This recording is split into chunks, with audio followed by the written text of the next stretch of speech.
Ejikeme and his he-goat friend are in the city planning the impossible. Now the mama's corpse has left the custody of the elders. It's now in the custody of the youth.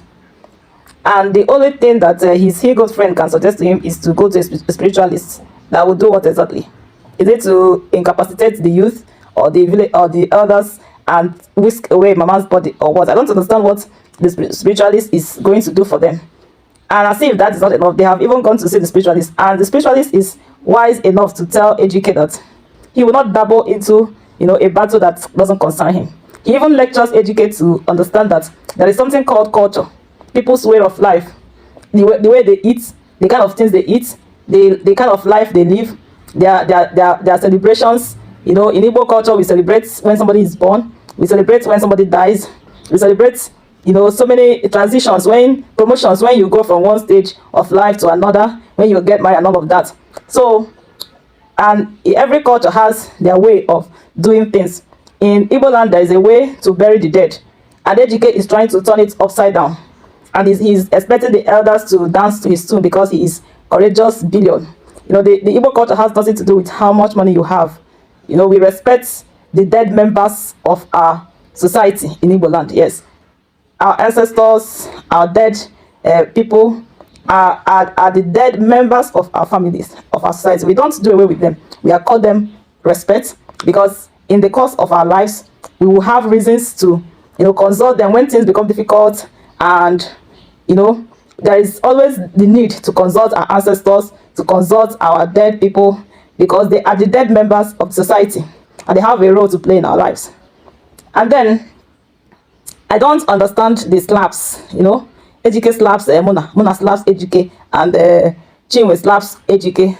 I mean, we don't need to be violent to, state the fact. We don't need to be violent to do the right thing. Because I don't understand what Mr. Aloy is trying to show by those slaps. For me, it's getting out of hand, and I'm not enjoying it. And again, I want to talk about Muna's friend. She thinks that Muna has made a very big mistake by marrying Ejike.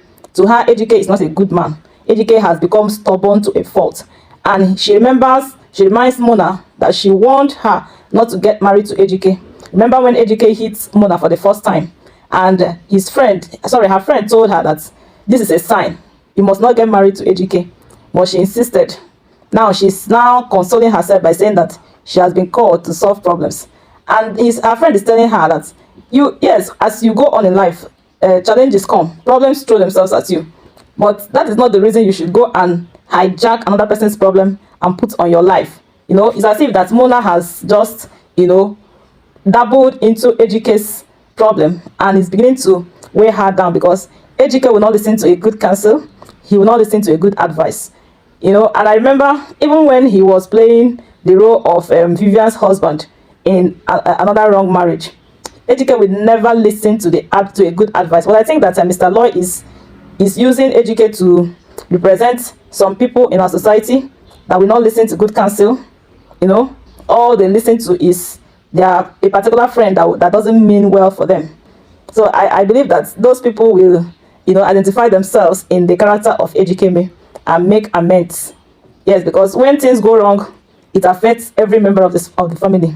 Yes, I complain about the luxury of time given to Ejike by the elders, to decide to do what they have asked him to do, while Mama's body is waiting.